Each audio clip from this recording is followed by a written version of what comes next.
Hi friends, அஸ்ஸலாமு அலைக்கும். எல்லோரும் எப்படி இருக்கீங்க? நல்லா இருக்கீங்களா? இது என்னோடய 6th குக்கிங் vlog. வாங்க வீடியோக்குள்ளே போகலாம்.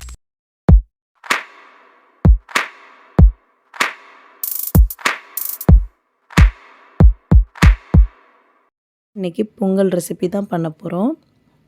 பொங்கலுக்கு தேவையான பொருள்: பச்சரிசி 1 கப், பைத்தம்பருப்பு 1/2 கப், 3 டேபிள் ஸ்பூன் நெய், 1/2 டீஸ்பூன் மிளகு, 1/2 டீஸ்பூன் ஜீரகம், 1/4 டீஸ்பூன் மஞ்சள் தூள், 1/4 டீஸ்பூன் பெருங்காயத்தூள், உப்பு தேவையான அளவு, மல்லித்தழை, கருவேப்பிலை தேவையான அளவு.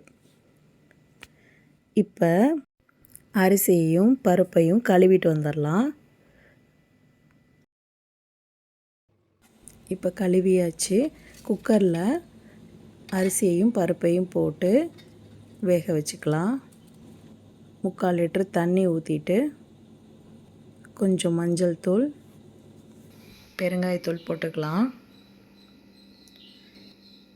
தேவையான அளவு உப்பு போட்டு குக்கரை மூடி வச்சுக்கலாம். இது இப்போ ஃபுல்லில் வச்சு ஒரு விசில் வரட்டும். வந்ததுக்கப்புறம் சிம்மில் வச்சு இன்னொரு விசில் விட்டு ஆஃப் பண்ணி எடுத்துக்கலாம். இப்போ பருப்பும் அரிசியும் வெந்துருச்சு. நல்லாவே மலர்ந்து விழுந்துருச்சு. இந்த மாதிரி மலர்ந்து வெந்துருந்துருக்கணும். இதில் கொஞ்சம் தண்ணி பத்தலை.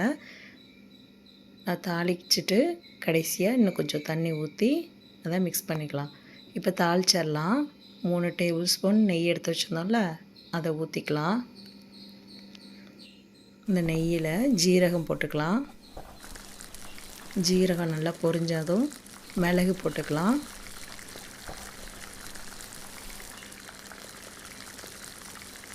நல்லா பொரியட்டும். கருவேப்பிலை, மல்லி இலை போட்டு நல்லா கிண்டிடலாம்.